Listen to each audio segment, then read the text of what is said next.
¿Vale la pena hacer trekking en Tierra del Fuego? ¿Hay senderos para todos los niveles o tenés que estar muy entrenado? ¿Y si te agarra la nieve o tormenta, qué podés hacer? Si te hiciste alguna de estas preguntas, este video es para vos. Y si no te las hiciste, con más razón te tenés que quedar, porque te vas a evitar varios problemas si viajas a Tierra del Fuego. Ushuaia es uno de los destinos más elegidos por los amantes del trekking en Argentina. Y cuando ves sus paisajes es fácil entender el porqué. En este video te voy a responder las 30 dudas más comunes que tienen los viajeros que vienen a Tierra del Fuego buscando aventura. Son esas preguntas sencillas que yo mismo me hice y que después de experimentar el lugar puedo responder, o al menos puedo dar mi honesta opinión. La idea es que puedas prepararte bien para disfrutar al máximo de esta experiencia outdoor, sin pagar de más y evitando los clásicos problemas que suelen aparecer en los viajes. Además, al final del video te voy a dejar un regalo que seguro te va a servir mucho. Así que no perdamos más tiempo y arranquemos. 1. ¿Qué dificultades reales tiene hacer senderismo en esta región? Ushuaia es una ciudad chica rodeada de naturaleza. Si viajas unos minutos ya estás entre montañas, glaciares y bosques. Esta cercanía da una falsa sensación de accesibilidad y seguridad, pero no hay que confiarse. Puede ser duro pasar tiempo en la montaña en una zona caracterizada por sus vientos, climas extremos e inviernos congelados. Por eso es clave revisar el clima, conocer el sendero y saber si necesitas equipo especial, bastones, equipo impermeable o incluso crampones si vas a zonas con hielo. ¿Hay ruta para todos los niveles? Por supuesto, pero eso no significa que sean fáciles en cada momento del año. Subestimar esta región puede ser un error que se paga caro. Eso sí, si vas preparado, vas a disfrutar como muy pocos lugares en el mundo. 2. ¿Qué errores cometen los turistas al hacer senderismo acá?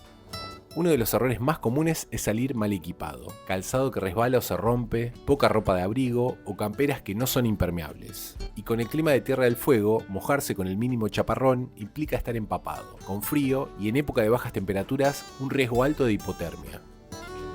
Olvidar un botiquín de primeros auxilios es un grave error, aunque sea se tiene que llevar algo mínimo. Curitas, vendas, antiséptico. Este kit puede hacer la diferencia si te lastimás en medio del sendero y no recibís ayuda inmediata. Otro grave error, salirse del camino, sobre todo en el Parque Nacional. Es una zona con turberas y lagunas, fácil de perderse, y con el clima que cambia todo el tiempo, pasar la noche ahí no es una opción. El riesgo de hipotermia es muy real. Respetá la montaña, no la subestimes y vas a tener una experiencia increíble. No usar protector solar, ya sea en verano o en invierno, es de los errores más comunes. Acordate que Ushuaia está cerca del Polo Sur, donde la capa de ozono es más delgada, especialmente durante el verano austral. Por eso, Ushuaia y toda Tierra del Fuego están entre las zonas del mundo más expuestas a la radiación UV. No protegerte es poner en riesgo tu salud. Incluso en invierno el sol se refleja en la nieve y te podés quemar sin darte cuenta. 3. ¿Qué peligros reales existen al hacer trekking en esta zona? Los riesgos más importantes ya los mencioné antes. La hipotermia es un peligro real, y en meses lluviosos o cuando los senderos están embarrados, las caídas, torceduras y fracturas son problemas frecuentes. Si vas a zonas de montaña más exigentes, como la caminata glaciar Ojo del Albino, hay que extremar las precauciones. No podés dejar nada al azar. El equipo técnico es fundamental y obligatorio para ascender, ya que existen múltiples riesgos, como movimientos de tierra, desprendimientos de hielo o rocas y grietas ocultas en el glaciar. Además, en estas zonas, la ayuda y el rescate pueden tardar mucho más en llegar. En los caminos más turísticos, como la senda costera del Parque Nacional, no hay tantos peligros porque es un entorno más controlado y un terreno mayormente plano. Aunque nunca está de más tener las precauciones necesarias para el caso. Los animales salvajes en general no son un problema, pero sí hay un problema creciente con perros asilvestrados, que no solo atacan la fauna nativa, sino que también pueden ser un problema para las personas. 4. ¿Cómo afecta el barro y la nieve a los tiempos de la caminata? Muy simple, el clima afecta muchísimo. Varias zonas de Tierra del Fuego son turbales con barro y agua acumulada, y cuando llueve, nieva o se congela el suelo, los senderos pueden volverse muy difíciles. Incluso los tiempos que figuran entre los carteles pueden ser engañosos. A veces parecen ser exagerados y otras veces te llevan mucho más si el terreno está complicado. Lo mejor es preguntar a gente local y a otros viajeros que ya hayan hecho el camino. Ellos te pueden decir cómo está el sendero ese día y qué alternativas tenés si no conviene hacerlo. 5. ¿Qué haces si te perdés o se te corta la señal en el medio de la montaña? Depende mucho de la zona en la que estés. Caminatas como Laguna Esmeralda, Laguna Turquesa o la senda costera del Parque Nacional están muy bien señalizadas y suele haber bastante gente durante el día, así que es raro perderse. Pero puede pasar, a mí me pasó. En Laguna Esmeralda, después de una nevada fuerte, la nieve tapó el sendero y las marcas en las piedras cerca del río. Encima me quedé sin señal. Pero por suerte había descargado el mapa offline en la aplicación Komoot, así que pude ubicarme sin problema.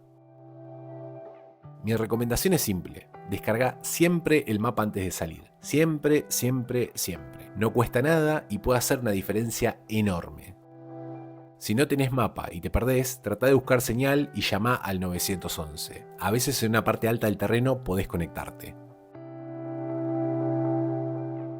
Y si vas a lugares más exigentes o menos transitados, avísale a alguien antes, al alojamiento donde te estás quedando, a un familiar o regístrate si estás dentro del Parque Nacional.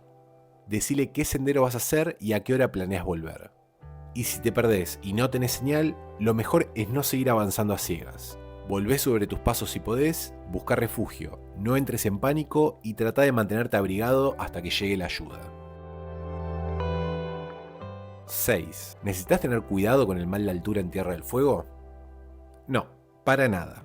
El mal de altura aparece generalmente a partir de los 2.500 metros sobre el nivel del mar, y se siente más fuerte cerca de los 3.000 metros.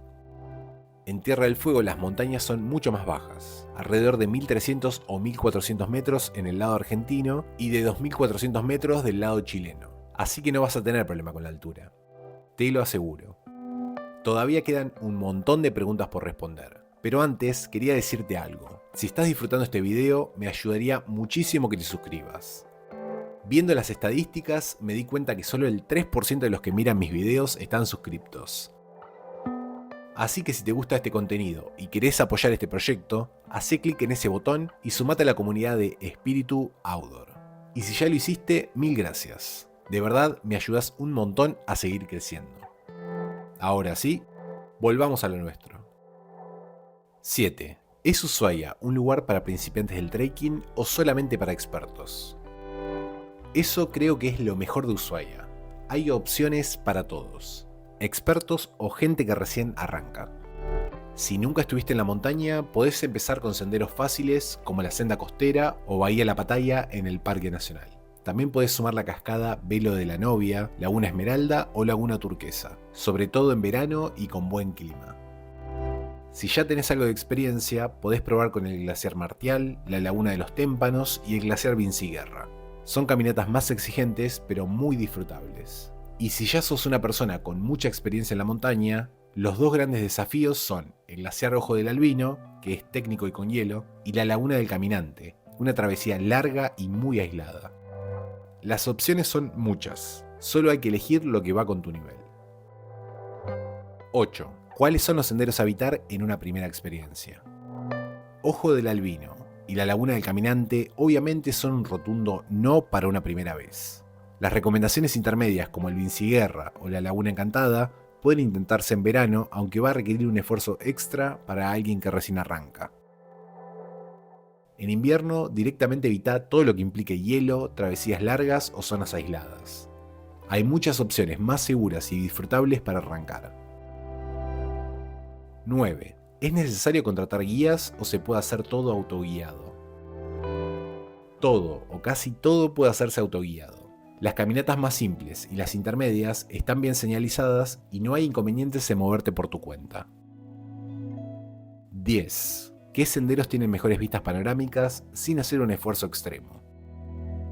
Es una pregunta difícil porque el gusto es algo personal, pero las dos mejores vistas panorámicas las encontré en la senda por la Laguna Verde en el Parque Nacional y en el camino a la Laguna Esmeralda. Simplemente vean estas imágenes, son una locura. 11. ¿Qué aplicaciones me servirían para trekking y senderismo? Hay varias aplicaciones útiles, pero las que más recomiendo tener son Komoot y AllTrails, para poder descargar los mapas de los senderos que vas a hacer, tener información de las rutas de trekking más visitadas y los puntos de interés. Además sumaría algunas apps de meteorología como Windy, WindGuru o Meteorred.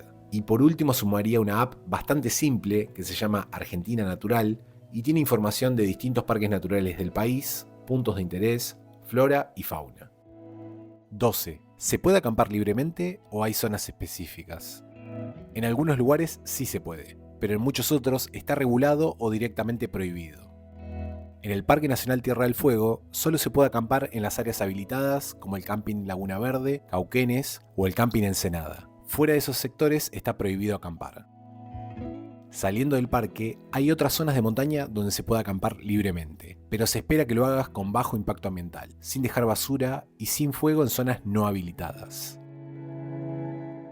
13. ¿Cuál es la mejor época del año para hacer senderismo en Tierra del Fuego? Esta respuesta es bastante subjetiva, pero para mí los meses de verano, de diciembre a marzo, son la mejor opción.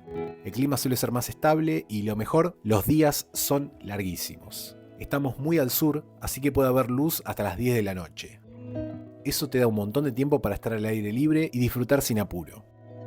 El otoño también tiene su encanto. En abril y mayo hay menos gente en Ushuaia y la vegetación cambia a tonos rojizos y dorados, que es una locura. Para hacer senderismo es una época hermosa. El único problema, el clima es mucho más impredecible que en el verano, así que tenedlo en cuenta si vas a hacer caminatas largas o en zonas más alejadas. 14. ¿Vale la pena alquilar equipo o es mejor llevar todo? En general no vas a necesitar mucho equipo técnico, pero si te falta algo puntual, como bastones, camperas impermeables, botas térmicas o incluso equipo para nieve, en Ushuaia hay varias tiendas donde podés comprar o alquilar lo que necesitas.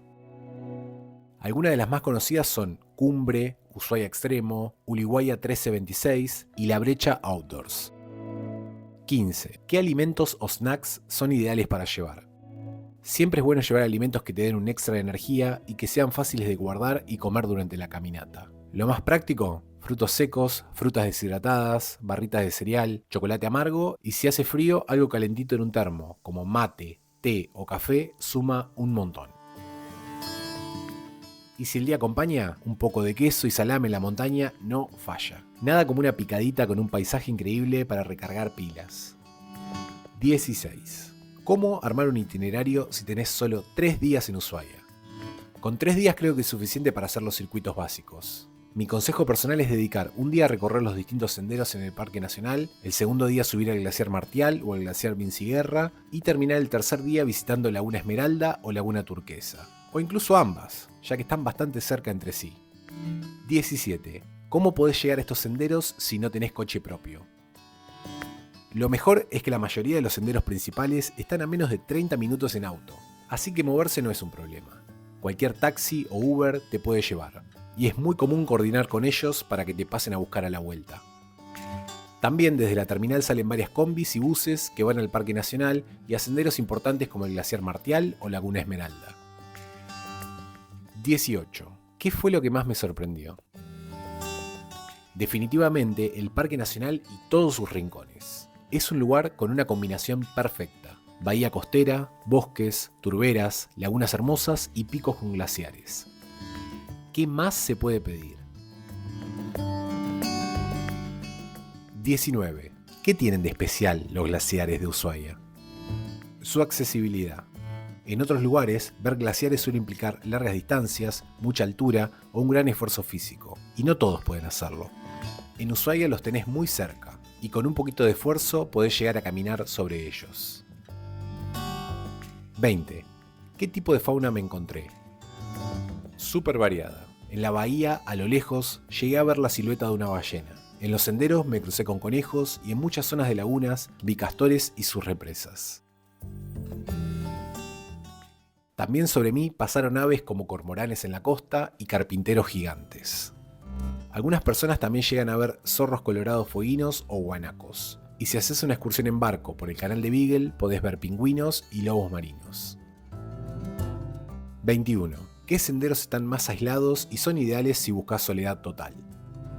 Lo bueno es que si salís temprano, casi todos los senderos están bastante solos. Por ejemplo, llegando a la Laguna Esmeralda a eso de las 7:30 u 8 de la mañana, podés ser uno de los primeros en recorrerla y disfrutar con tranquilidad. Este camino suele estar muy concurrido por la tarde. Si buscas algo realmente aislado, Laguna del Caminante y el Ojo del Albino son las opciones más remotas, pero obviamente son muy exigentes y no recomendadas para principiantes. También tenés senderos menos concurridos, pero relativamente más simples, como el Glaciar Vinciguerra, Laguna Encantada y el Cerro del Medio, que ofrecen esa sensación de estar más en contacto con la naturaleza sin tanta gente alrededor. Y si viajás en temporada baja, la experiencia va a ser aún más solitaria y auténtica. 22. ¿Cuál es el trekking más desafiante que hice y por qué? En este viaje solo me animé a los senderos más básicos. El Ojo del Albino y la Laguna del Caminante van a quedar para otra ocasión. Creo que el Glaciar Vicinguerra fue el más desafiante por varias razones. Primero, fue el último que hice y yo ya venía con el cansancio acumulado de varios días. Además, el tramo final tiene una pendiente bastante exigente y el inicio, en la zona de bosques, está lleno de raíces y mucho barro. Para colmo, en la vuelta me tropecé y me hice un corte en la mano con una piedra. Nada grave, pero bastante molesto cuando tenés que seguir usando los bastones. Por todo eso diría que mi experiencia en el Vinciguerra fue la más exigente, al menos en esta oportunidad. 23. ¿Qué otras actividades recomendaría para después del trekking? No todos son senderos y naturaleza en la vida. También hay otras cosas para disfrutar en Ushuaia, y después de un día intenso en la montaña, lo ideal es hacer algo más tranquilo. Una buena y popular opción es visitar el Museo del Presidio. Eso sí, la visita es bastante extensa, así que si estás muy cansado, lo mejor es dividirla en 2 días. El ticket te permite volver sin problema si no lo recorriste completo. Y para recargar energías, nada mejor que la cocina fueguina. Mariscos, centolla y todo lo que venga del mar. Mi recomendación, sin dudas, el Viejo Marino, sobre la avenida Maipú frente al mar. Eso sí, vayan temprano porque se llena siempre. 24. ¿Vale la pena embarcarse para conocer el Beagle o es mejor recorrer la costa a pie? Hay senderos que bordean el canal Beagle y te llevan por distintas estancias con vistas hermosas. Pero la experiencia de visitar la pingüinera de la Isla Martillo y el famoso faro que es un icono de Tierra del Fuego solo se puede hacer embarcado. Para mí es algo que no te podés perder, y si podés elegir una embarcación más chica, mejor todavía. Si te da curiosidad cómo es esa experiencia, tengo un video completo hablando del tema. Te lo dejo en la descripción. 25. ¿Cuál fue mi momento más épico haciendo hiking acá? Creo que mi momento más épico fue cuando llegué a la Laguna Esmeralda justo después de una fuerte nevada. No podía creer que en pleno verano me tocara vivir algo así. El contraste entre el color del agua y la nieve fue realmente impactante. Si quieren verlo, también hay un video y lo sumo en la descripción. 26. ¿Cuánto influye el factor psicológico en caminatas largas y frías? Es un factor absolutamente crucial, y muchas veces la diferencia entre llegar o no. La resistencia no se entrena solo con el cuerpo, también con la cabeza. Esto vale para el trekking, el montañismo, una maratón o cualquier actividad de fondo. Si mantenés la energía, te enfocás y disfrutás el momento, seguro vas a estar bien. 27. ¿Cuál fue el momento en que pensé abandonar y no lo hice? Por suerte en este viaje no me pasó, todos los caminos fueron muy disfrutables y en todo momento me sentí feliz de estar ahí. Bueno, capaz que cortarme la mano no estuvo bueno, pero ya estaba volviendo y era el último sendero que hacía, así que no afectó en nada. 28. ¿Qué siento cuando llego a un mirador o una laguna después de horas de caminata? Solamente una palabra, gratitud. Gratitud a la vida, a las decisiones que tomé para estar ahí, a este país hermoso y si existe, a la madre naturaleza. 29. ¿Cuál fue el sonido, olor o vista que más me quedó grabado en este lugar? Una sola cosa, el sonido del viento y de la nieve. 30. ¿Vale la pena ir a Tierra del Fuego? Esta es la gran pregunta. ¿Y hace falta que lo diga? Ya vieron todas las imágenes, todas las opciones que hay y lo sencillo que es acceder. No solo vale la pena ir, sino que vale la pena volver y seguir recorriendo lo que falte. Al menos es lo que yo voy a hacer. Estas fueron todas las preguntas frecuentes que tienen los viajeros que quieren hacer senderismo en Tierra del Fuego. Ojalá te haya sido de utilidad y si así fue, dale like o déjame un comentario que todo suma. Y sobre el regalo, en la descripción voy a dejar un mapa con todos los accesos de senderos y tiendas de alquiler de equipo para que te ahorres tiempo en la búsqueda y puedas encontrarlos muy fácil. Además, voy a sumar enlaces de los senderos del Parque Nacional para que puedas verlo uno a uno y un enlace de los senderos que recomienda la Secretaría de Turismo de Ushuaia. Con todo esto ya estás más que listo para viajar. Hasta la siguiente aventura.